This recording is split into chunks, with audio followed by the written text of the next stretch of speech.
Well, hello, everyone out there. How we doing tonight? Wednesday, July 31st. We are here, the MCU's Bleeding Edge, to talk about a film tonight. It's been a while since we've done a DC animated review, so this is nice to get a little refresher and get a little one of these in before we start another show. So we're very happy to be playing and doing this wonderful review for you guys. This is a two-parter, so be on the lookout. This is part one movie, and we'll have part two soon. Anyways, welcome everyone, and like I said, we're the MC's Bleeding Edge. Of course, we have my amazing Mr. Co-host, Mr. Jeff S., Mr. Sloboda. How we doing, Jeff? Fabulous, sir. Happy to be back to doing DC animated films. Excellent. Glad to be doing that too. And of course, we have, as always, Mr. Andres, the pop culture guy. How we doing, Andres? You Pretty and your good. Batman. Exactly. The Dark Knight Returns. Yes, I'm doing good. So excited to do this review. Excellent, excellent. And then, of course, we have returning again. That has kind of become a regular now on the Bleeding Edge, Mr. Aston. How we doing, Aston? I'm doing great. I'm loving it. I'm loving it. The heat waves are gone, and I just love being able to talk DC animated stuff with anybody. First time doing it with y'all, so I'm super psyched, man. Thank y'all for having me again. As always, great to have you, sir. And look at that, people. He's doing his first DC animated with us, which is really awesome. Love it. Glad to have you for your first DC animated with us. This is actually the 15th film that we're doing. This is also the 15th. If you go by the order of all the DC animated films that have come out, this is the 15th released. As we said, the film is going to be that we're going to be talking about tonight is Batman: The Dark Knight Returns Part 1. As you can see in our backgrounds, me and Aston both have the Batman DC Dark Knight Returns up for you guys. There you go. And we're going to be talking about this film tonight.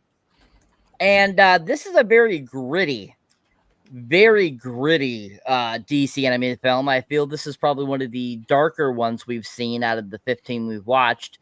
Definitely, I mean, lots of action, all that kind of stuff. And so I know a lot of people enjoy this film. It currently is 100% rotten fresh on Rotten Tomatoes, which was really shocking to me, especially, since it came out 12 years ago. So that's really shocking to find that out. I was like really surprised. So like I said, this came out September 25th, 2012. This was direct to DVD, Blu-ray at the time. It did not have a theatrical run. But it is based off of the Frank Miller comic book adaptation from 1986, which, is definitely, if you're a huge fan of Frank Miller, this is definitely up your alley, because you felt a lot of that Frank Miller writing, that Frank Miller feel for this film. It very much, to me, it had some Sin City vibes for me a little bit, especially with some of the characters and stuff like that. So I think that definitely Frank Miller really pops out in this film. Now, this did end up going to sell. This is surprising. I did not realize how popular sometimes Blu-rays or DVDs can be when they sell. But this actually sold almost 6 million copies of DVDs or Blu-rays at the time. It actually ended up taking in almost $6 million too for that. Actually, $5,993,747 there for you. So that's surprising for a direct to DVD type of animated film, which I thought was really interesting. This, of course, is directed by Jay Olivia, who, if you don't know, he actually has been a part of a lot of DC animated projects. He actually was a part of some live action films. He was actually a part of Batman versus Superman, Dawn of Justice. He was a part of the Justice League film. He actually directed Justice League Dark, and he's directed quite a few other and been cleanup animator and stuff like that for other DC animated films. That's kind of where he got his start, and he actually ended up this being his first film he actually directed for DC animated. So if you're not familiar with this story, basically this is a take on an older Batman, if you did not realize that. And this is definitely a Batman that is in his golden years, if you think about it. He's definitely not, like what we've seen in previous animated films and in, live action form, 40-ish age. This is more like a late 60s, mid 60s Batman. So I thought that was kind of an interesting take. And I mean, that was back in 1986 when they, came up with this thought process. So I thought that was pretty interesting that, almost 40 years ago, they were coming up with this idea. So that was kind of interesting. All right. So this has some great voice talents, I thought of for this film. We have Peter Weller, aka Robocop, voicing Batman in this film. We had Aria Winter, Michael Emerson. Michael Emerson, you might recognize from the very first Saw film. He plays the orderly that ends up becoming a part of the game with Carrie Elwes's character at the hospital, which he's a great character actor, and I think he does a really good job. So I think he has a fun voice that is really interesting. So my first question for you guys is, how many times have you seen this? Is this your first time? And kind of, going into this, did you have any idea what it was about? I'm going to start with you, Aston.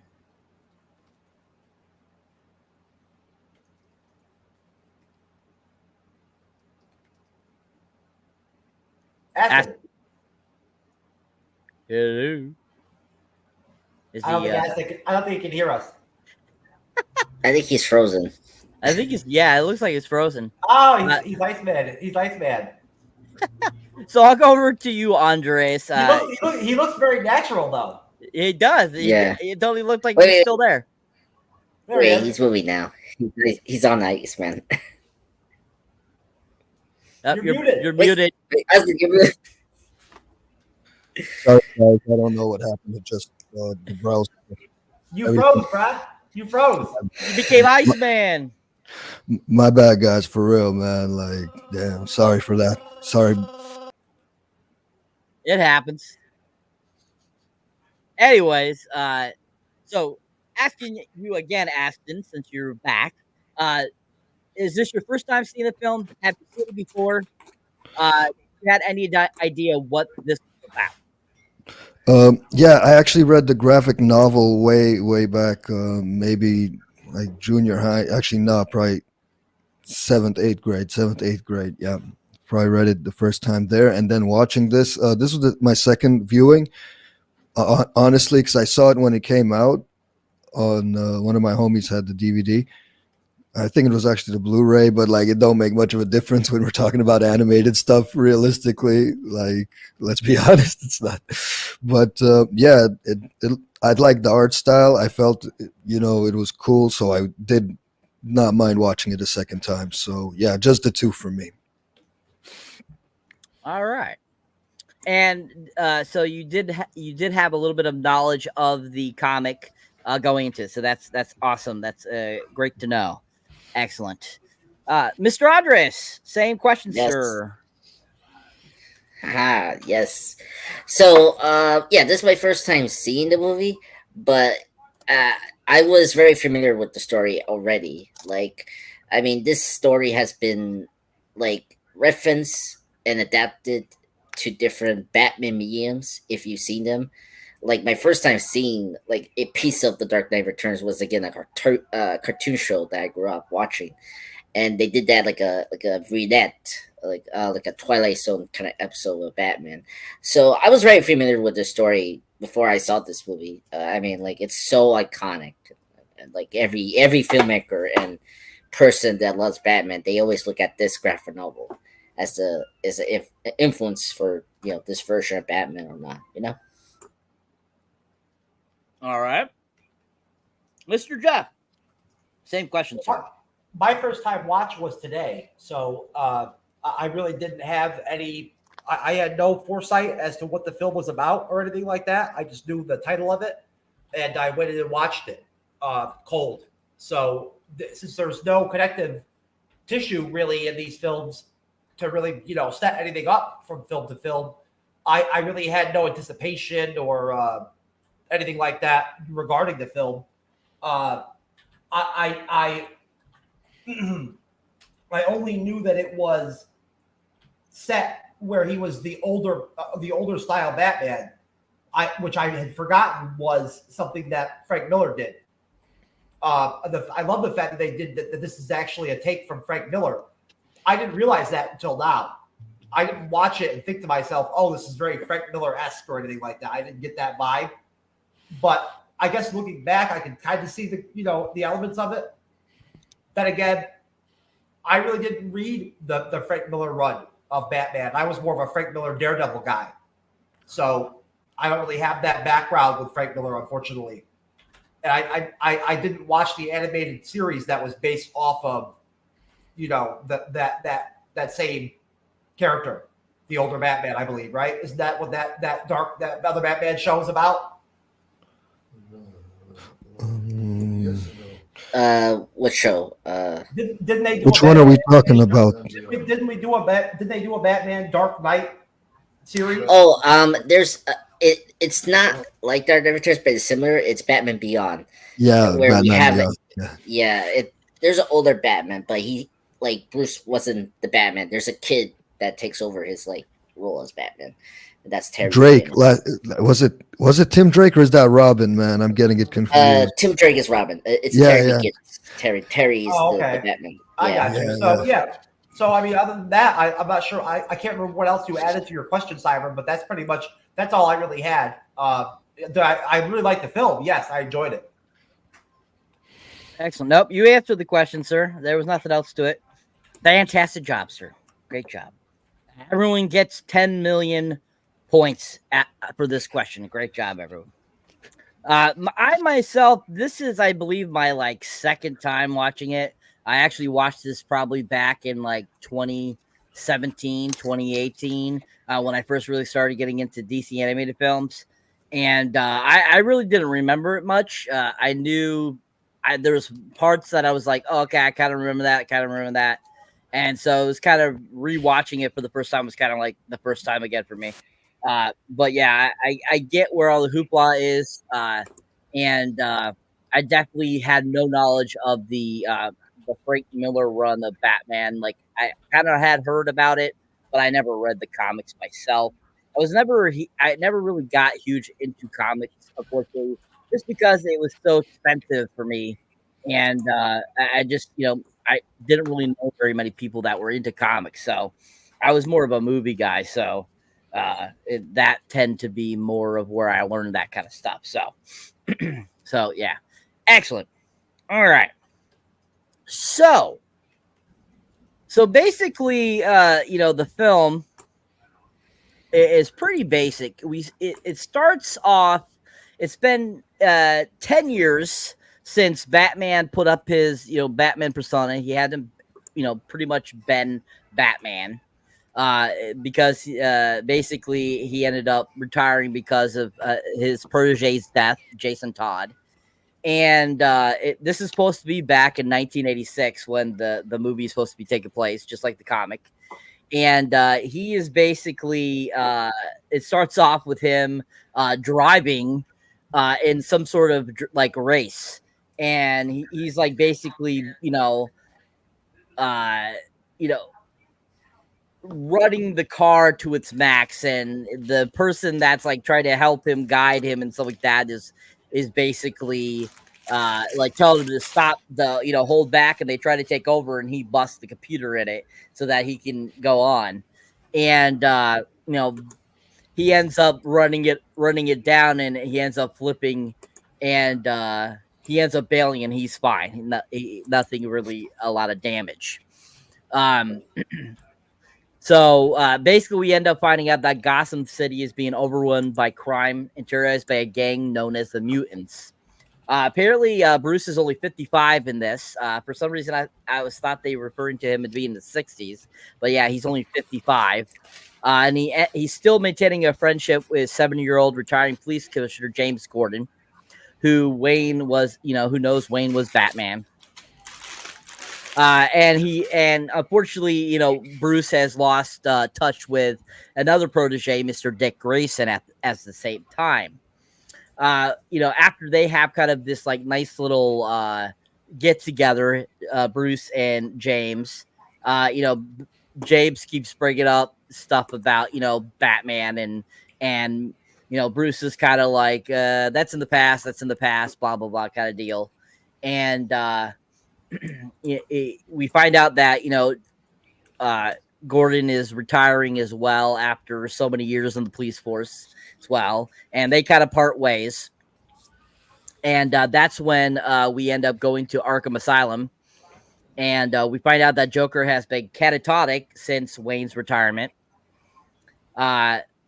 We end up going to find out that Harvey Dent is there at Arkham as well, and he has undergone plastic surgery to repair his disfigured face. Although he's declared sane, he quickly goes into hiding following his release. Dent's disappearance, news stories of the crime epidemic, and the memory of his parents' death drives Wayne to become Batman once more. We have that great little scene there where he wakes up in the middle of the night, ends up going into the Batcave. Alfred is, you know, basically kind of thrown off by it because he hasn't been in there 10 years, and the alarm goes off. So he goes to check on it and sees that it's, you know, Bruce, and Bruce apologizes to Alfred about it. And then basically he ends up, you know, after seeing all the crime and stuff getting rampant again, you can tell that, you know, things have built back up in him. That's like, I need to be Batman again. And he redons the moniker again. So before we move past that, let's get your guys' thoughts kind of on that beginning section of the film. What are your thoughts on that leading up to him donning the mask again? And what are your thoughts on this crime syndicate, the Mutants, and kind of what are your thoughts altogether on kind of like this intro to you know, Frank Miller's story? Let's start with you, Jeff. Yeah, it's a good intro. I like the older version of Bruce Wayne. He's even more socially sort of arrogant almost at times. Like he's even more like withdrawn and to himself, you know, as Bruce Wayne can be sort of. He's more like that, more set in stone and less you know, sociable almost. He's become sort of like very reclusive almost. You know, you get the sense that him having a drink with Gordon is kind of like one of the only friends he has, sort of, in this context of his world. So I don't really know what I think about them starting off the movie with the racing scene. That was kind of hokey. Like they didn't have to go with that. They could have went somewhere else than that. But I guess it makes sense. It's very like Iron Man, like reminiscent, you know, like very Tony Stark type shit. You know, like that's what it made me think is like the first Iron Man film. That's what it made me think of, or like the second Iron Man film, right? With the race. That's where I connected it to. There's a lot of stupid shit in this movie. I won't lie. Like it's a good movie. But there's some dumb shit in here, which I'll gladly point out when I can think of it during my chances to talk. I will point out the shit I think is dumb as fuck. The Mutants are dumb as fuck. Just to be clear, that whole concept, they are dumb as fuck. They are goofy looking, a bunch of fucking goofy looking motherfuckers, bro. The Mutants. What are you fucking kidding me? I mean, seriously. With the Cyclops fucking glasses and shit and all that shit. It's so stupid, bro. You know what I'm saying? Like, what the fuck is that, man? Like, who came up with that shit? That's not original at all. As like a villain, the Mutants, bro. What the fuck is that? Anyways, dude, I'm just like, you know, there's some shit that goes out with the Mutants during this movie that just, I don't know, man. And then Peter Weller, or whatever his name is, just talks. He sounds too much like RoboCop, bro. Too much like RoboCop. You know what I'm saying? Seriously. There's at least 2 or 3 sequences in the film where he talks and he sounds just like you think he's RoboCop in the film. It's just, you know, it's hard to take him away from that role. Agreed. He definitely is, you know, always going to be known for RoboCop. He 100%. You know, the first 2 films playing RoboCop. He's going to be remembered for Leviathan as well. He just is, you know, he's going to be known for those for the rest of his life. And, you know, how he talks, that's just how he talks, unfortunately. So when he played RoboCop, he just was kind of talking like himself. So it kind of is, epitomous for him to sound like RoboCop. So, you know, that's unfortunate. He was actually one of the few of the voices that I personally thought was okay. The guy that was voicing Gordon was horrible. Absolutely horrible. I was just like, that sounds nothing like Gordon at all. It was like this whining, sniveling little voice, and I was like, what the fuck is that? I'm like, why do almost all the women look like bull dykes in the movie? They all look like bull dykes. They all have bull dyke haircuts and shit. Yeah, I don't know. Yo, I agree, bro. That it was crazy, like, because I remember in Miller's Run, like, and the style is similar. I'm not gonna knock it, but like, yeah, most of the women look pretty hideous. Like, I ain't gonna lie. Definitely. Thank you, Jeff. Mr. Andres, same question, sir. I'm glad I'm not doing Tinder in this reality, bro. You're crazy, Yeah. bro. Yeah. Anyway, I mean, come on. The female commissioner that takes over Commissioner Gordon looks pretty good. I mean, she's pretty hot. She's totally a good looking person in this movie. But anyway, she hates Batman, dude. Yeah, for good reasons. But I don't condone her at all. But anyway, at least towards the end, she realized Batman is good. But anyway, I thought the beginning was really great. I mean, like, if you know the story, it's like I knew, I was like, okay, he's retired, it's very 80s kind of like political, heightened universe. So like I understood that. One of the things that like is so important that I did appreciate from this and then in the comic book was the Commissioner Gordon and Batman relation, because Frank is really the first writer in the Batman books to really put emphasis on their friendship. Because that was something that it was never explored in the comics or really the 60s Batman show with Adam West. So Frank really tapped in this idea of the partnership that Batman and Gordon has, which we saw in Batman Year One when we did that review. He continued that, and that has become a stable theme in the Batman universe after this. With the Batman animation series, the Dark Knight trilogy, and of course the Batman with Robert Pattinson. So I really appreciate this segment of seeing how Gordon is and how he respects Batman as a hero, because he can bring hope into the city of Gotham, which I really like. In the animation, I gotta say I really like the animation. Like, I like how it gimmicks Frank Miller's art here, and it's really good.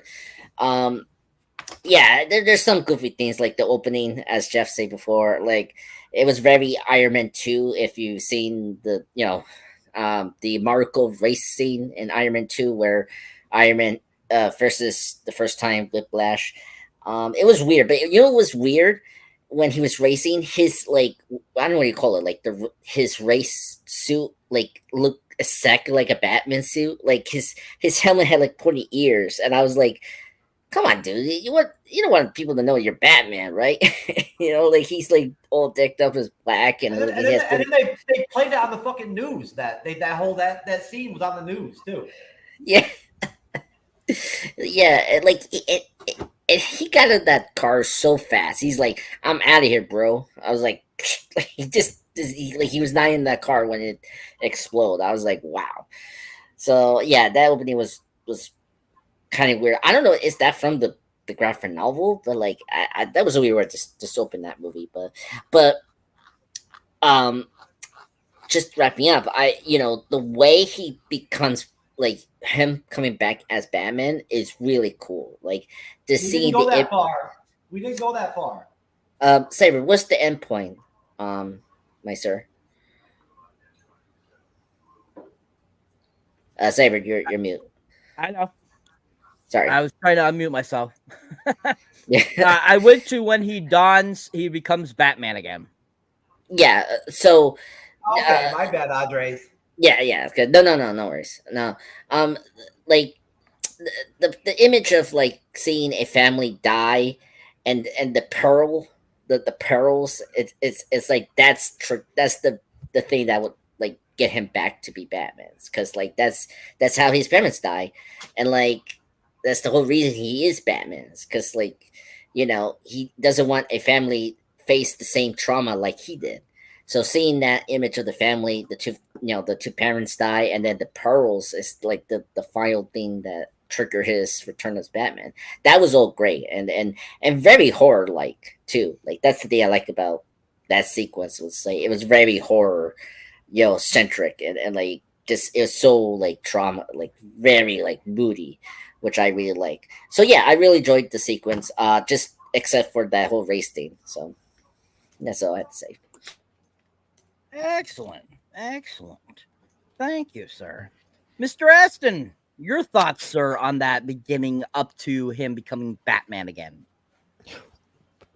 Personally, I enjoyed. A lot of folks didn't like the race, but I get it, because I feel it highlights the sense of how lost he is, how rudderless he finds himself in this time of his life. Like he's in the winter of his life. It's been, they really do a good setup of like he's been gone 10 years. We know something's up with Robin. Like all of this stuff is like, what's going on? It's like, what's with the mustache? Did he start hanging out with Ron Jeremy? I'm trying to put all this together, So if you haven't read the comic, you're already kind of lost there for a minute. And I actually like the race because it shows like he was willing to like risk it all, as the kids say today, but in the wrong way this time. And yeah, I feel the women, like it's a bit much. It's a bit much for me, like seeing the broads all, very, 80s gym teacher, may have fled an Eastern Soviet former republic. Like, so me and Jeff know all about that sort of stuff, like we talk those sort of butch, they might be at Dykeman's working at the truck stop, like it's crazy. They can pull a boat with their teeth. It's crazy, like swim the Hudson, backstroke, like just crazy, all kinds of fouls. But yeah, I think the setup was good. It shows you off the gate, this is not your average, family thing. Like this isn't for young kids. This is the grown-up Batman. It steps you into the tone, everything. At times I did feel the animation was a little cheap, because yes, you're replicating and adapting the comic, but you could still do it a little bit better. I don't know what it was, whether it was the color that was off or just actual animation, whoever they had working on the sequences. But it just felt at times I was like, you guys could be doing better. You guys could do it a little bit better, because for me, like the top is like Bruce Timm, in the 90s. We're talking the animated series. Like it might not be the most detailed, but it still conveys the message. I expected a little bit better, but great setup portraying him to the going and donning the cowl again. So yeah, that's me. Thank you, Cyber, for asking. Yeah, Gotham is not really really done well in this for me in this movie. I don't think Gotham was animated very well in terms of how the city comes off. I can see that. Yeah, most definitely. I mean, just like Aston said, I feel like the animation definitely had its ups and downs throughout this whole entire film. And I feel you really have to particularly like a specific kind of animation to understand or enjoy certain films that they make. And this is definitely one of those ones I felt I didn't feel like it was, my type of cup of tea for animation. It definitely was, like we said, it had its ups and downs. It was kind of good in certain parts and then others there too. But at the same time, for an animated film, it wasn't horrible. It wasn't the worst I've seen, but definitely wasn't anything I would say is the greatest I've seen. I've definitely seen better animated films over the years for the DC animated films. And this one definitely was not up to par for, representing such a great comic series that Frank Miller made. too as well. I feel there's definitely, I feel when you're trying to replicate something somebody put their heart and soul into, you know, especially almost 40 years ago, and at this point when this came out was probably, you know, 30 something years, it definitely, you know, was something that you would want to put a lot of effort into making it look as pristine as possible. And I don't feel like they gave it the respect, the comic book, the respect it deserved. So I definitely feel that's where the animation was at for this film. Anyways, great job, guys. Everyone gets 10 more million points. You guys are fantastic, doing excellent. Great job, everyone. Excellent, excellent. So moving on from him becoming Batman once again. Basically, this is when we kind of get that like kind of montage sequence where he basically goes out and combats crimes. We see him take a whole bunch of people out. We see him like basically getting back into becoming Batman. And, you know, some really good action. I thought I really enjoyed some of these sequences. I thought they did a good job with the acting, with the animation here. They gave us some really good action. He ends up rescuing 14-year-old Carrie Kelley, but struggles with the physical limitations of his age.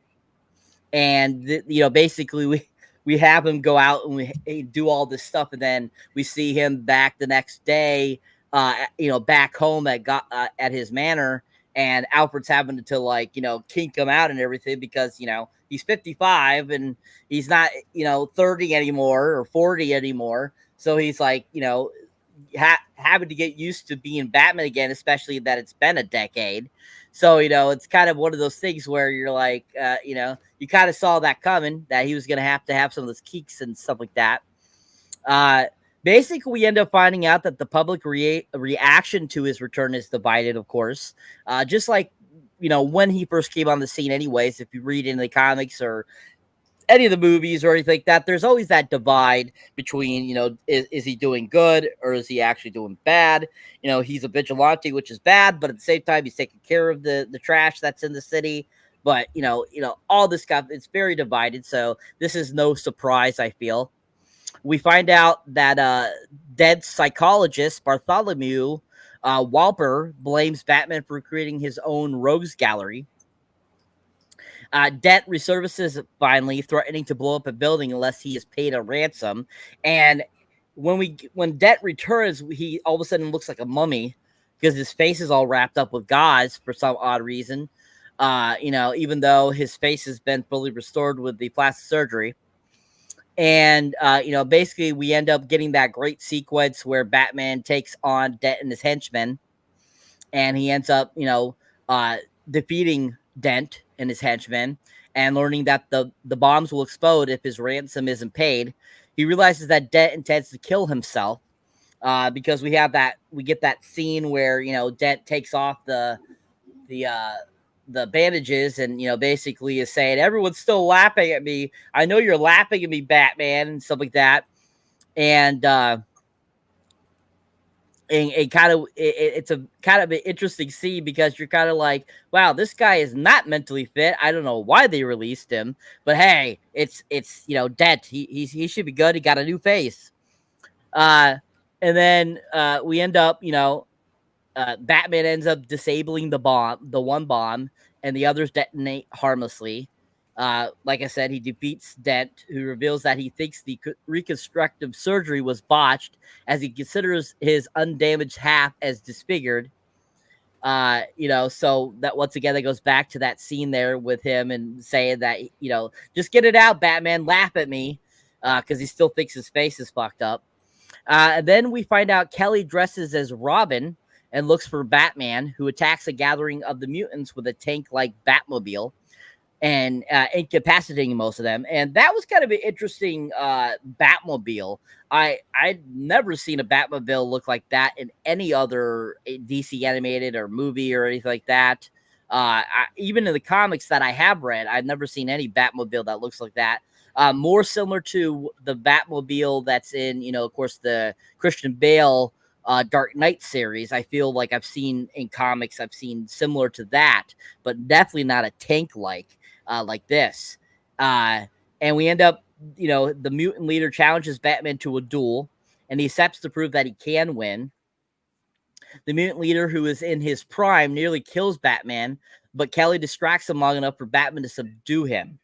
The leader and many gang members are arrested. Injured, Batman returns to the Batcave with Kelley and allows her to become his protege, despite protests from his butler, Alfred. All right.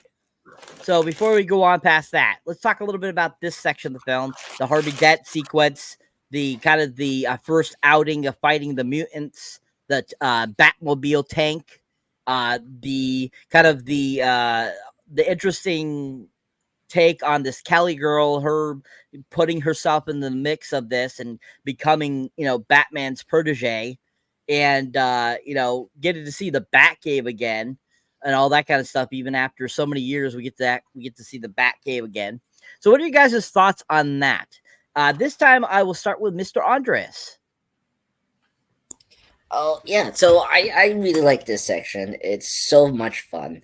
I mean, of course, Batman returning is really great. You see him in his usual thing, coming behind the criminals unexpectedly. It's so funny, and there's one scene when Batman chase out this one robbery that there are a tie-in to Two-Face.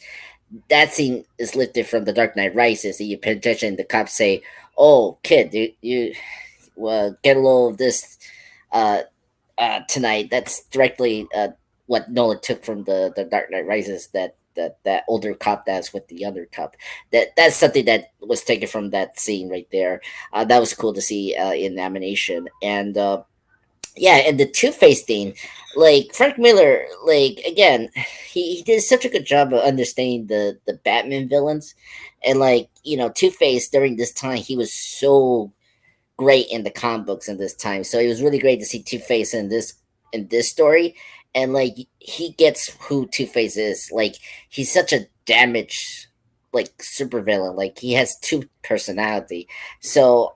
I was kind of curious, did he scar himself again, or the other way, which I wasn't. This was a surprise for me as a Batman fan, that he was he still had his his on this figure face. That was kind of cool. It's just that his half self is still there, like his bad Harvey, if you want to call it, just is tricking Harvey that. He's thinking that everyone around him is laughing at him because the surgery was botched. That's such a cool psychological way to show the show Two-Face overlapping again as a criminal. So that sequence was really great, and of course seeing Batman talking to Gordon was really great in this sequence. A great way to get into yourself to the move for the Dark Knight Returns. And then the mutants. So this part I knew about the Dark Knight Returns when I was growing up. The image of the mutant leader, I knew that when I was a kid, because one of the Batman shows called The New Batman Avengers adapted later on the segment that when Batman goes after the mutant leader, so it's so iconic. I remember that scene, so it was cool to see the mutant leaders and all that. I don't mind that there's their design. I agree with Jeff. It is kind of weird that they call themselves the mutants. They're not the X-Men, so I don't know why they're called them. They look pretty normal to me. But yeah, just last thing to know, Carrie Kelley. As Robin. First off, this book foreshadowed the death of Jason Todd before Death in the Family. That's something many folks shouldn't realize, that it was so convenient or accidental from Frank Miller that the idea of Jason Todd dying is the reason for Batman returning, and then it actually happened in the next few years as a major story in Death in the Family. That is crazy. And then of course the idea of having another Robin is nothing new, of course. So having Kelley there makes a lot of sense. And I like the character Kelley. I thought she was really fun. She's very adventurous, and I think she really helps Bruce Wayne in the story here really well. When we get into part two, I like the running gag with her and Batman. If you do something out of place and you don't follow my rules, you're going to get fired. I always loved that recurring gag during this movie. But anyway, I love the sequence. Love Two-Face. He's my great Batman villain that I think Frank Miller got it right. So I'm very excited to get into the other Mutant fight.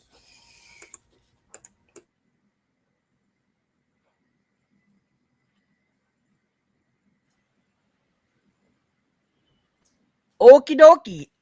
Excellent, sir. Excellent. Very, very well done, sir. Great A there, sir. All right, Mr. Aston, same question, sir. Okay.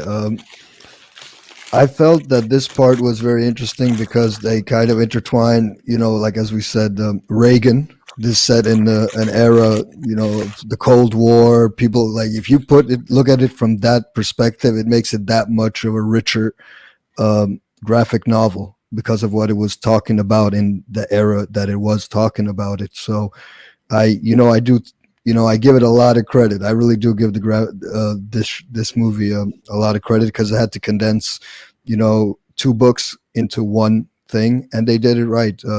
It's almost panel for panel in certain instances when it comes to like the news speakers talking back and forth, the way Dent was dealt with, and it's kind of, I feel it does show you that humanity, and it's a very clear distinction for anyone watching. Like this is an adult DC animated, production, which, I feel the voice actors did a good job conveying it, seeing his face, the progression throughout those scenes were done very well. That tank, that big Batmobile, like everything seems good. The one thing I didn't like both in the graphic novel and in this obviously is Carrie. I don't like the female Robin character. Like I never liked it even back then. Like to me it was just like, very bogus. But I preferred how they handled it in the graphic novel because they didn't hype her up so much going into it. She didn't feel so much like a Mary Sue, whereas as in this one, it's like, come on, you're 13 years old. It took Robin a lot more. I remember one of the Robins like really had to sneak in. He didn't just like waltz in there and stuff, and sort of like. But other than that, I feel it doesn't drop the ball when it comes to pacing. It does set up the conflict, both the internal one and the one of the setting. So throughout, I think it's okay. Especially the few aspects of Gordon where we see Gordon's already kind of strained, and the relationship the two of them have is strained. If we touched on that, right? We've already had the dinner, right? Or am I wrong? No, we've already had the dinner. Yeah. Oh, okay. And just seeing the adult side of it, I also think that's why it was so successful too. Because the vast majority, like sometimes I feel guys like us who are fans of comics and this genre, we kind of overlook that this wasn't always mainstream. And even now, like there's a whole lot of people who never really understood like, there is an adult, version of Batman stuff. Like you don't need to just watch this, after school special stuff. There's more adult stuff here, even with these sort of capes and heroes. So yeah, I feel it does well to convey the tone. So that's it for me. I'm sorry I overdid my 2 minutes. I think I got a little sand timer after Jeff threw hot dogs in my face. Pause. What happened? You're still butthurt because I threw some hot dogs at you?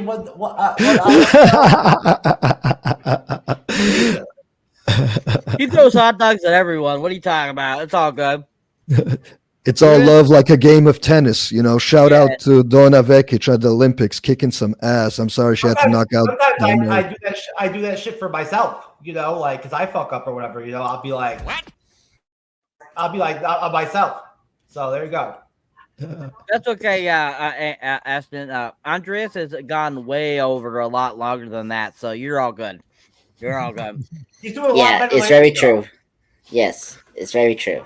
You're too kind, gentlemen. All of you, too kind. He's really done a good job. Andreas has on shortening his delivery. So good for you, Andreas. Kudos to you, Andreas. It helps you with moderating a lot. That's true. That is true. Yep, that's very true. All right, Jeff, your thoughts on that sequence, sir? Well, Batman beating up that pimp is awesome. Like, you want to talk about, again, this movie is a mixed bag because it has some really good elements and it has some stuff that's just kind of cringe, you know? So it's not like, you know, I wouldn't exactly put this one in my top 5 of the DC animated films we reviewed at all in any, you know, way, but it's still a solid animated film. It's still pretty solid. I enjoyed it. It had me like caught, right? Once it got going, it had me caught up in it. And I was like really into it and like writing a lot of notes and shit the whole time, you know. My notebook is getting swallowed up by the green screen. That's a notebook, folks, just to be clear. Fucking green screens, man, I'm telling you. They Not White Vision's penis. I know, what the fuck, man. For real. White Vision's penis is a lot better looking than that. But much bigger than that, too. But no, him beating up that pimp is awesome. I love the dialogue between the pimp and the prostitute. She's like, don't hit me in the face or whatever, you know, like not the face or whatever, you know, like it's pretty adult, you know. I love how they have the theme like they always do in a lot of these really good DC animated films of using the news as a theme throughout the whole film. They really do a good job with that in this. I really like it. It adds to the entertainment value when they have the, like, you know, the psychologist guy come on and all that shit that says that Batman is like, you know, like he's the bad guy of everything and all that crap. It's kind of sad. It's kind of stupid, but it's also kind of interesting. And seeing him come back, I don't know what was up with that tank he had. That shit was like a fucking Humvee almost, like, but like even bigger. And it had like missiles in it or some shit with like a counter for the ammunition. I love that shit. It was great. It said how much ammunition there was for like the bombs or whatever. Gotta love that, bro. That's always good. And that shit was armored as a motherfucker too. They threw grenades in it, shot RPGs in it and shit. Nothing would do anything to it. It didn't do nothing. You know, there was no fire or nothing on it, like the fire in space during the Acolyte or anything like that. There wasn't anything like that. No fire, nothing. That tank was beast, bro. That like he's like, some people have called it the Batmobile or some shit. Motherfucker, I'm like, that's not the Batmobile.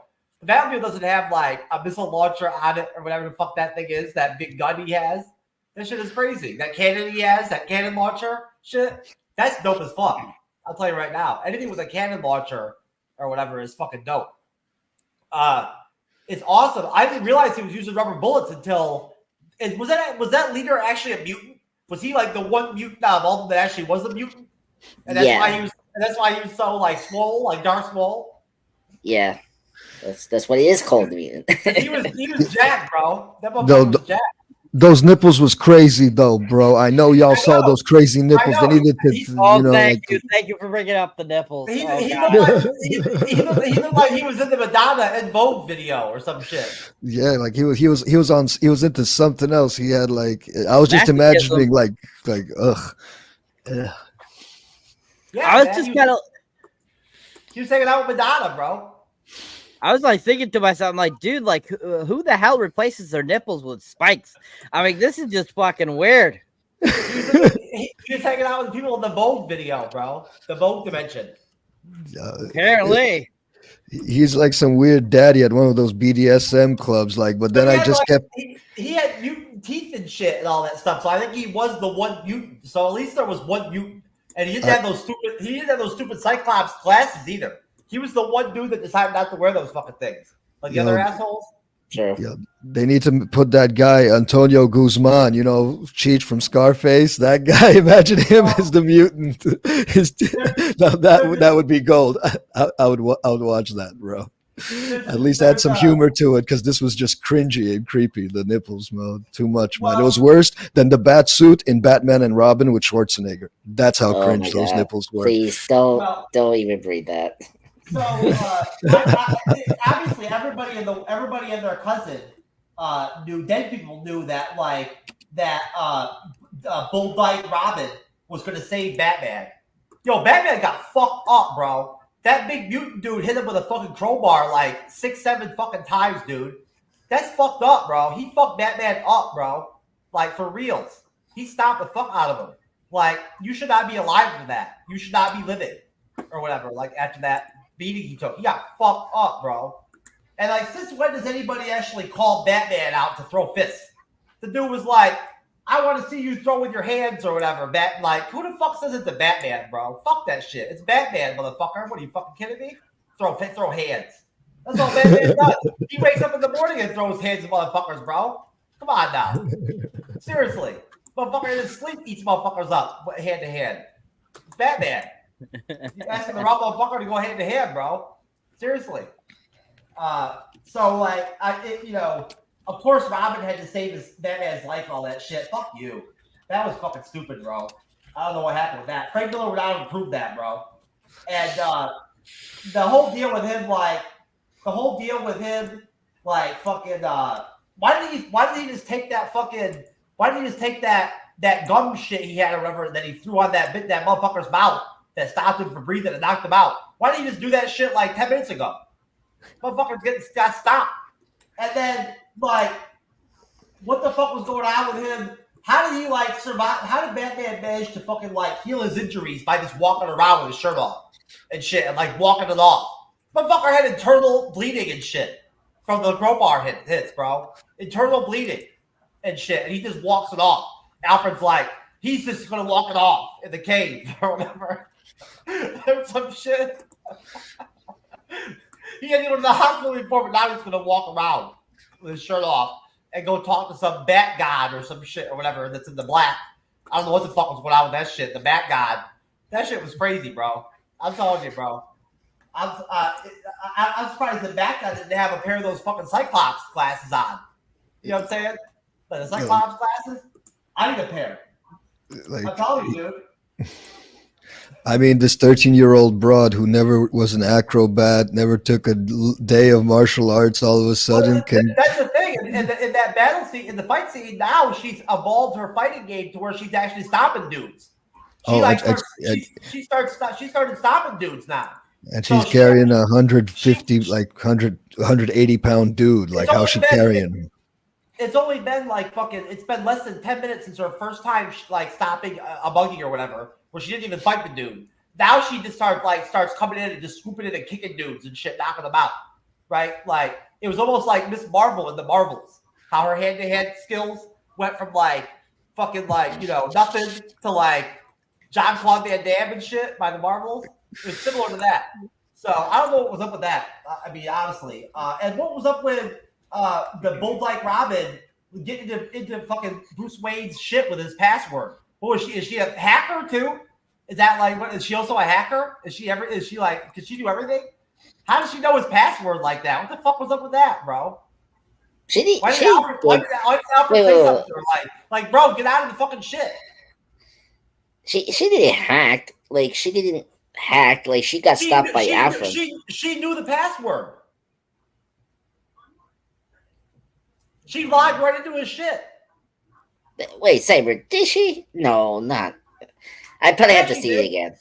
Okay. Yeah, she did. She did some weird way. She did manage to hack it because that's the only way she managed to navigate to get control of the vessel. Oh, yeah, the vessel. Yeah.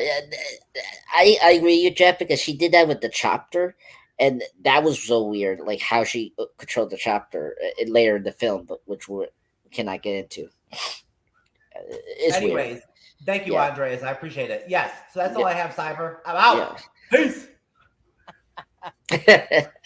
Great job, sir. Great job. Everyone, another 20 million points for you all. You all are doing great tonight. You guys are fantastic. I do have to give that Mr. Jeff is riding his way into the MVP spot tonight. He's done a great job tonight. Just have to give him that shout out there. Don't feel bad. I usually win the Showgirl Award both times, so apparently I think I might be pretty good on the panel sometimes. Yeah, sometimes. Yeah, that is true. That is true. Anyways, shout out to Dom in the comments here. Thank you very much for being in the comments, Dom. You are doing a great job, sir. Just wanted to shout you out. All right. Excellent job, guys. All very well done. So talking a little bit about talk a little bit more about James Gordon's character in this film. What are you guys' thoughts on this James Gordon, this retiring James Gordon, this supposedly he's like 15 years older than Batman type of deal, which I've never thought that James Gordon was that much older than Batman. Just from in the movies and stuff like that, he seemed a little bit older, but I didn't feel like he was like almost 20 years older. But what are your overall thoughts on James Gordon up to this point, him retiring, how he kind of he's taking on the mutants and all the crime in the thing. Everyone hates him basically, and just kind of your thoughts on James Gordon in this animated film, part 1 here, starting with you, Aston. I think that the portrayal of Gordon here, it felt a little vanilla. It wasn't wow, but it wasn't bad. Like, I'm not gonna say it was a bad portrayal. Like, I know it's an animated series, but I feel they could have done a little bit better with him, because he is dealing with like retiring, and he's not like he's retiring from like San Bernardino or something. He's retiring from like Gotham City, where like he knows that like Batman's old, everything's kind of falling apart. I feel they didn't set up his internal struggle after that dinner as well as they did it with Bruce, and I get it. He's not going to have the same screen time. I mean, they show like I wish he got mad more, or that when he was depressed, like he kind of voiced those things a little bit better, because it pretty much was him walking a few scenes. We just have a few scenes of him walking back and forth, whether it was groceries or whatever the hell it is. Like, maybe if he was thinking to himself deeper sort of thoughts, like, hey, like, damn, they're going to replace me with this crazy broad. Like, certain things were unsaid, which I felt would have made him a little more human in that sense. But it was a decent portrayal. The age thing did take me for a loop, but I feel we're all confused because, like, how many of y'all watched Gotham? Show of hands, the series Gotham. So, like, yeah, that throws me for a loop. Yeah, so exactly, guys. It throws me a little bit for a loop because the age difference there is, like, huge. Like, it's a huge age difference. So, like, yeah, but in my head, I never saw it as that much of a difference. Like, maybe 10 years max, tops, if that. But, like, 5 is also very much doable based on other content I've seen. But then again, who am I to judge? I feel that part of the age wasn't as much a thing as, like, the lack of a little more drama from him. That's it from me. Like, punching out 2's up. Yep. Jeff, any thoughts on James Gordon, in this film so far? Shout out to Jack Daniel's Southern Peach. It's really good. I really like it. It's if my green screen will quit long enough for me to actually show the model, that's what it looks like. That's the color of it. It's really good. I really like it. Jack Daniel's Southern Peach. Gordon, he's just okay in the movie. He's not like Gordon in the movie, He's not like the James Gordon or some shit to where you're like, oh shit, Gordon's in the movie. It's more like, oh, okay, Gordon's in the movie. You feel me? See the difference in those two, iterations? So there you go. This was definitely Gordon was in there, but just like the mutants, it was it was a mixed bag, bro. You know what I'm saying? The voice actor could have been a little better. and singularized more Gordon himself, as a character, made it more distinct and more interesting, probably. Or if we would have saw him actually like in action scenes a little bit or something like that, maybe that would have been nice. Actually, like getting in there and like fighting or whatever. But we don't really see that, unfortunately, with him. So I always like Gordon in anything that he's in, no matter who plays him. I always like him. He's always a good addition to everything. And same thing with this movie. He fills up space, adds a nice side character to the film, busts the bat signal out and all that shit, which is like a prerequisite Batman film. So that was, it's good to have him there to do that. Besides that, like, I could have done without the whole passing the torch to the new captain shit and all that, to the Bulldyke captain at the end of the movie. Agreed. Good job. Andreas, any thoughts on James Gordon in this? Yeah, I kind of agree with the majority here. Like, mostly the voice actor. I do agree. I'm not really fun with the actor that voiced Gordon.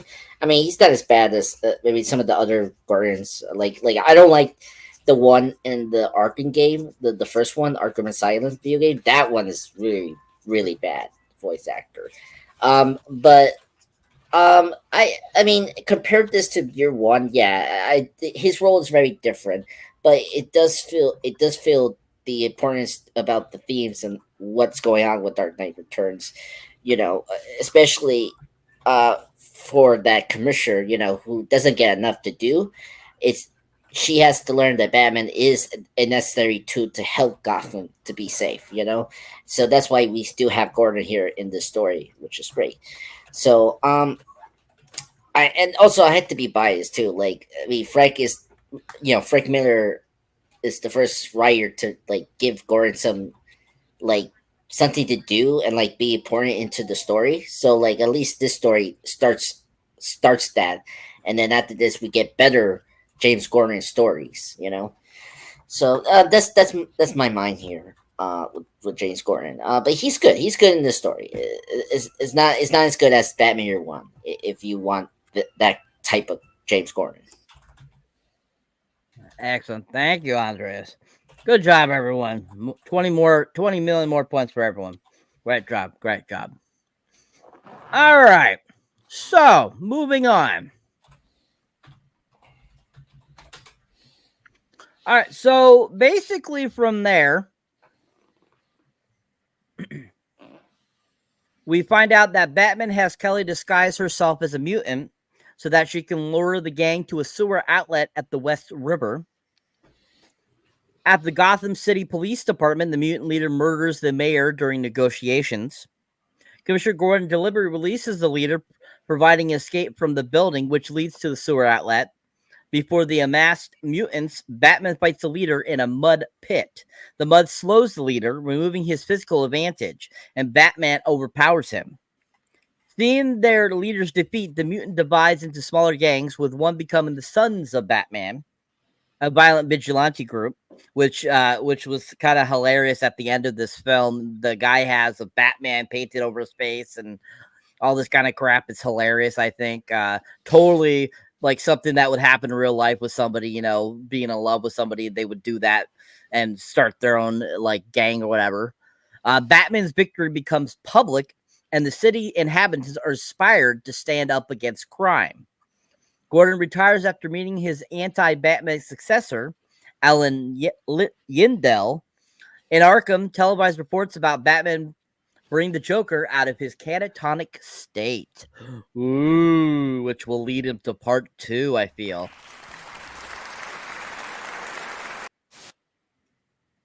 Grazie, everyone. Anyways, so going kind of back to the mutant leader there for a second. It's kind of funny. That whole sequence where he's in the jail and the basically is being let out and stuff like that. We get all that like grinning face look and everything, and it's showing his teeth and stuff. And this is really where we get nipple action with the spikes coming out of his chest for some odd reason. Which, like I said, I don't get this masochism dude that's a mutant. I mean, I know they want to go graphic novel here, but I mean, do we need nipple clamps here? I don't think so. But anyways, And how do you become a fucking mutant? Like that shit's really, you know what I'm saying? Like, how are you gonna have a mutant like in the movie and not even give it an origin story for the mutant? right, What the fuck is right, that, bro? Come on now. How'd you become a exactly. mutant, motherfucker? Exactly. And you know, we get kind of that interesting scene. I kind of just like laughed throughout the whole sequence because of the nipple thing, and then at the same time, I just felt like this mutant was like didn't seem scary or frightening to me, especially for Batman. I feel Batman saw this guy and was kind of like, look at this chooch. Like seriously, like I'm not even like scared of this dude. I'll beat the shit out of him, basically. Because this is fucking Batman. I mean, he's gone up the Joker. He's gone after the Scarecrow. I mean, he's had really good villains he's fought against. This guy just looks like a guy that just came out of a SMM club, maybe even a gay one. I don't know. He could have been coming out of anywhere there, so who knows? But anyways, gay. A Chippendales. Yeah. That guy was definitely gay, bro. He was Yeah. fucking gay. He was a gay, a queer bow. Yes. And so it was kind of cracking me up this whole time watching this guy, but pretty much, him leading up to his final fight, which I thought was an okay fight. I don't think it was the best fight of the film. I definitely felt a few of the other fights were better, but definitely was a conclusion to this film. We get, of course, the retirement of Gordon, here, and we get introduced to Ellen Yandel, who we briefly saw earlier. But having the Joker come out of his catatonic state, I thought was a really great way of ending it. But like him not looking like the Joker at all, like he wasn't white faced and had the green hair or anything like that, was kind of interesting. They were kind of going for more of a realistic look, kind of like the Joker in the Joaquin Phoenix Joker. I thought was kind of interesting take on this. I'm not sure how it was in the comics because I didn't read the comic for this, or the graphic novel, I should say. But he definitely, I think, it was a different choice to go with what this Joker would be. But yeah, definitely a very interesting ending. So, what are your guys' thoughts on kind of the conclusion of the film? What are you guys' thoughts on, how they left off things with Kelley, her being, Batman's protege? And what did you think about that final fight? What did you think about this new commissioner coming in? What did you think about these gangs becoming like divided into little divides, and the ones being sons of Batman and stuff like that? What are your thoughts kind of on that conclusion of this film? And I'll start with you, Aston. Thank you very much, Cyber. With me, the conclusion, it's good because it does follow the first two in the graphic novel, because it's several books in the graphic novel. So this pretty much sums up the two first volumes or issues that are in the graphic novel. So it does a good job of, he goes to town on this guy, totally saves the day. Chick Robin has her little moment in the sunshine. Sadly, we lose Alfred. I feel it displays a finality. It's like it does well to show like there is a coming of age, of what's happening in this flick. And it's interesting. They set up the Joker real well. Seeing what happened with Dent was also that was also something like interesting for people to like. It foreshadows stuff, and I mean, obviously, because it says part one, you're waiting. And I remember when it first came out that I was like, I got to see what happens in the next one, because it wasn't even half the book. It was just the first two out of, I think, 6 in the graphic novel, or 5. So it isn't even like, and I get it, it's hard to do a clean cut. But as you said it yourself, the Joker, like, it's like you hinted the Joker and like, now I'm going to wait for this for, I think it was a year, right? Or less, 8 months maybe, till the next book came out. But yeah, the movie was it was okay. I feel the ending, you're supposed to show Batman, pull out his tricks, save the day at the end. He gets, the leadership role with the gang, and it leaves things unsaid so that you can walk into it on the next one. So in my mind, they did a good job there. And I'm just waving hands like I'm Italian. Sorry, guys. Sorry. He's Italian, people. He's Italian. Yeah. Where's the Romano? Where's the spaghetti? The fettuccine? Ah, great Italiano. Ah, nothing wrong with that. We love the Italians. They're very wonderful. They make a great pasta. Anyways, so great job there, Aston. Great job. Great job. Sir Jeff, your thoughts, sir, on the conclusion of the film? It's so funny to have anybody address me with the word "sir" before my title, before my name. You know, like this is I'm literally the most despicable dude on the panel. Like I could win the Shogun Award and all that, but it doesn't matter because when it comes to like who's the most the most despicable like panelist on the show, I'm always the Shogun Award winner in that regard. Just to be clear, I'm a lot more fucking like dark and freaky than the leader of the mutants with the fucking Madonna fucking Vogue fucking titty clamps or whatever the fuck spikes or whatever the fuck he's got going on. That pussy ass fucking queer. Tell you, dude. Seriously. I thought he was gonna blow that mayor, not eat him. Blow him. Like give him a blowjob. Seriously. That's what I thought was gonna happen. But so yeah, I mean watching Batman beat ass, whether it's animated or live action, is really cool. It's a definite highlight in life. Like whenever you could have that happen for you, it's always positive. Seeing Batman go about his business with people and shit and whatnot, that's one thing where Batman delivers for you, no matter what. Is like when it comes to Batman fighting crime and all that shit and fighting motherfuckers, he's Batman, bro. He don't give up. He just fucking it's a never ending. He just fucking like you're gonna lose, bro, against Batman. No matter what, he's gonna win. That's how it has to be. So you're fucked. Like when Batman's on your ass. And I just had a really hard time taking the mutant seriously throughout the film. After a while, everybody started wearing those Cyclops glasses. I was like, "Yo, is Cyclops in the fucking movie? What's up? Fucking Cyclops is in this bitch. What the fuck is going on here?" I think everybody had those on. Just to throw this out there, it definitely I think was a time of 1986. That was very much popular in 86, those types of glasses and stuff like that, the neon and all that stuff. So I think that's why a lot of them were in that, because it was very dated for 1986. When I saw Kelley wearing them, I about fell out on the motorcycle. I was like, yo, now Kelly's wearing them, bro. What's up? Now she's wearing them bitches. What's going on with this shit? Come on now. Seriously, the Cyclops shit's got to stop. These fucking mute motherfuckers. It's hard to take them seriously. You had the two fucking mute motherfuckers that were like the Dwiddle Dums, Dwiddle D's of the fucking organization, right? Like doing the fucking breakdown of the fight, The one dude's like, yo, Batman's no split or some shit. No shit, bruh. Or some shit. Like they come up with their own like hip language, they come up with their own like hip, like jargon for the movie. I love it, bro. Yo, Batman no shit, bruh. Batman no shit, bruh. Let's do it. I'm serious, bro. You see that shit? They come up with their own shit. No shit, but all this shit they come up with. They have their own shit. I love it, bro. You gotta love it. So, yo, on the quote their own language shit, the movie gets a 10 out of 10 for that shit. Their own like hipness, their own hip slang and shit and all that.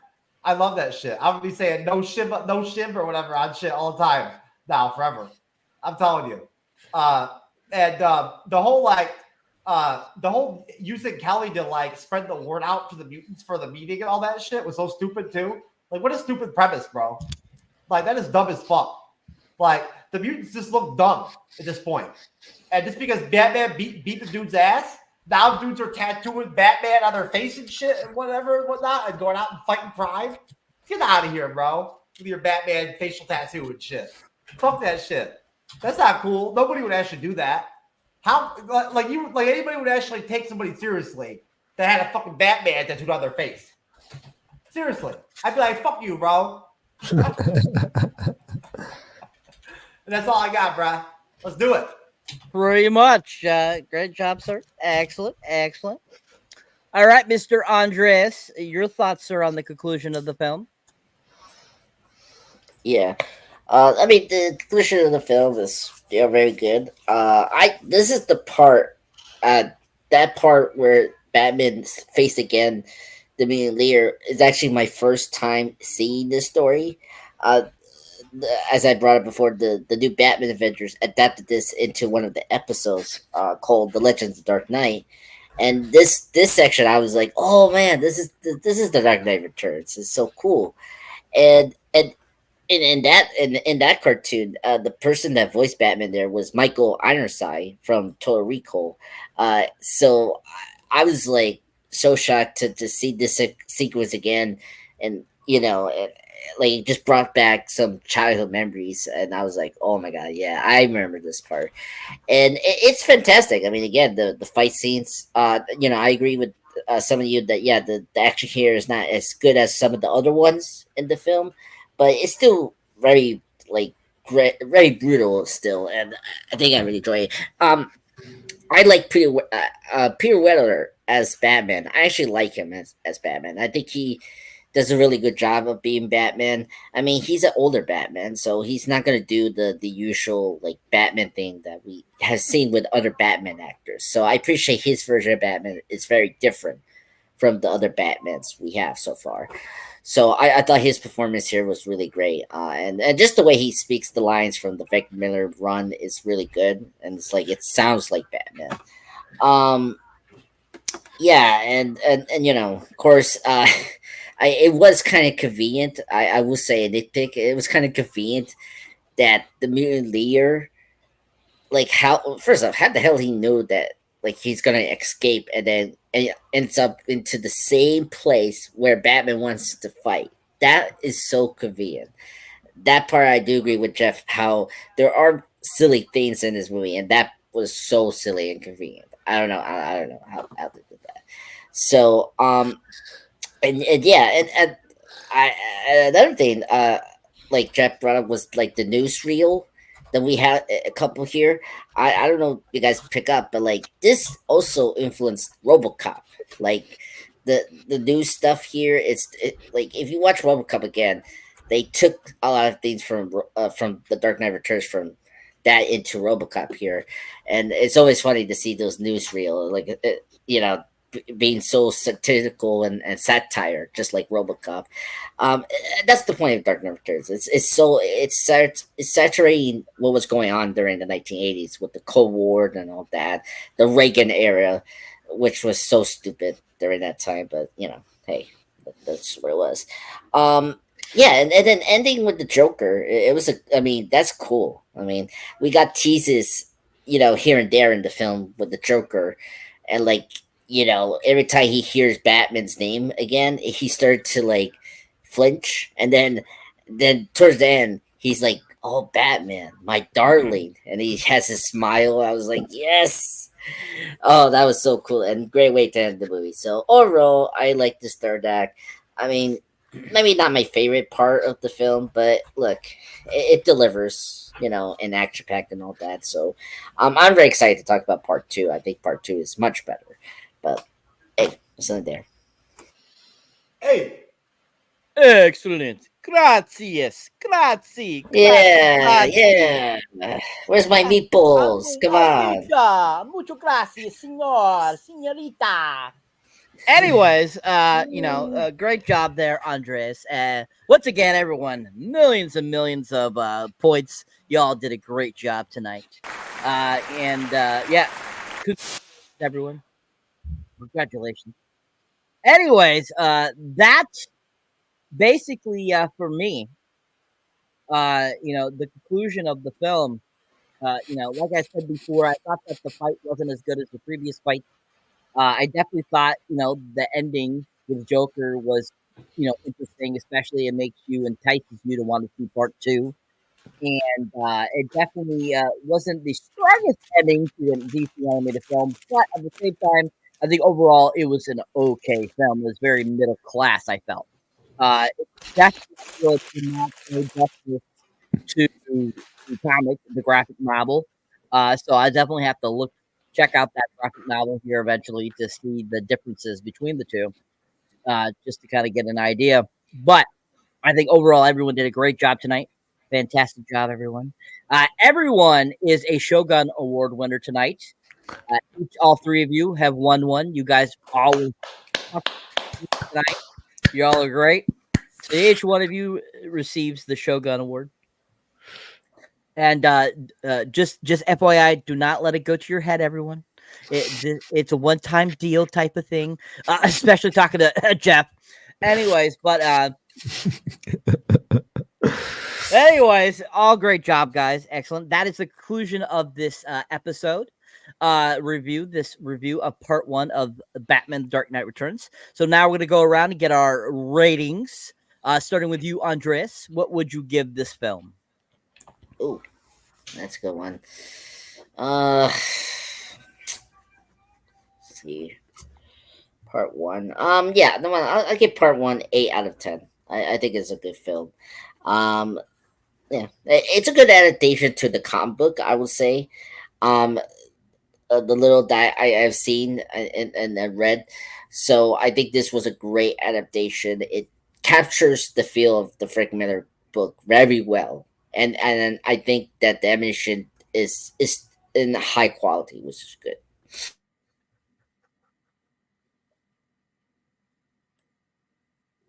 All right, thank you, Jeff. I'm going to give it a 7.5. I think I've given 10s before on several of these DC animated films, and there's a reason I gave them 10s. At that point, if you're going to actually drop a 10 on something, it has to be at a certain level, a certain barrier of like excellence almost. So a certain standard of quality. And this movie, unfortunately, has its mixed bag going on with it that it brings with it, sadly. No matter what you want to say about it, it's got some mixed bag, cringy shit going on with it here and there. And it affects the movie a little bit in general. In terms of its overall watchability, beyond that first watch, it definitely takes a little bit of shine off of it. So that's why I'm going to give it a 7.5, and hopefully I can give a better rating on part 2. Excellent. Thank you, sir. Aston, your rating, sir.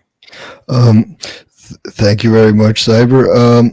For me, it's this might seem harsh, but I'm gonna give it a 7 out of 10 because, as you know, Jeff and everyone else has touched on, it's kind of middle of the road and stuff. And considering, the source material, I feel either go all the way or don't. So for me, it's like it's a 7, which is respectable. It's above average. Okay, let's be real. All of us would go out with a 7 right now if we were single. Right now, if a 7 hollered at us, would be there in the DMs. Okay, so I give it a 7. I felt it was okay. Mixed bag, as Jeff said before me. I feel some things were done right. If we're talking translating from comic to the thing, yeah, the style is very similar, but where it loses me is they kind of Mary Sued Robin up a little bit too much. I feel the dialogue could have been a scotch better, but overall, 7 out of 10, nothing to cry about. Decent animated flick. Excellent. Thank you, sir. I give it a 5 out of 10. Because like everyone said, it's in the middle of the pack. I think 5 is a middle ground for any film. So I give it a 5 out of 10 because it did have some great action. It had some okay animation. The soundtrack wasn't too bad. I thought some of the voiceovers weren't too shabby. So I have to give it a 5 for at least those aspects. Otherwise, I felt the rest of it just was nothing of great value or entertaining. So I give it a solid 5. All right, so that is it, folks. I'm now going to turn it over to Mr. Jeff to take us out. Okay. First off, Andres, the pop culture guy. Yep. Okay. Hello, everyone. Hey, thanks again for joining us for the Dark Knight Returns for you guys. Austin, it was great to see you again, brother. Hopefully you can come back in part 2. I'm up to 993 subscribers, so I'm almost there to the 100 mark. I just recently post the 10th anniversary trailer for Interstellar, and today as well my top 10 favorite Black Widow suits for her 60th anniversary this year. And tomorrow I will post my 10th anniversary tribute to Interstellar. So because this week was Christopher Nolan's birthday, and one of his movies had his anniversary T-shirt that was Interstellar. So, the Academy Award director. So, and I did the live stream with Jeff on Black Widow. Thank you, Jeff, again for joining me. Next time, our next live stream review will be Guardians of the Galaxy, because tomorrow's crazy. It's going to be August, but August 1st was the premiere of the first Guardians film. That was 10 years, which is crazy. But yeah, thank you guys for joining me. And I'm getting better after getting affected by COVID. So I'm less sick, thankfully. So I was trying to talk less today because my throat still has a little tingle, but I should be getting better soon. So yeah. Cyberneticshark, sir. All right, folks. So if you enjoy me as a moderator or on the panel here at the MCU's Bleeding Edge, you can check out my solo content. As you can see there, my most recent review there is Despicable Me 4, which is a fantastic film. If you have not seen it, I recommend check out the review there and go see it if you haven't seen it in theaters. My most recent trailer reaction, of course, is a film called Heretic that's going to be coming out with Hugh Grant, which looks like a really decent film. It looks really fun. But so it's been fun out there. And yeah, I have put up a few shorts recently. I did Disturbia and Real Steel just recently. So if you haven't seen either of those films, check out those little mini reviews of that film there, of course. Great films. And yeah, I'll be having more stuff up for you, more trailer reactions, more reviews for you guys. I'll definitely be having my Deadpool and Wolverine review up soon. And definitely check out the mini review if you haven't seen it. No spoilers. Unfortunately, the review will probably have spoilers in it because by that time it comes out, it'll have been at least a couple weeks since it came out. So anyways, yeah, keep on trucking, keep on subscribing.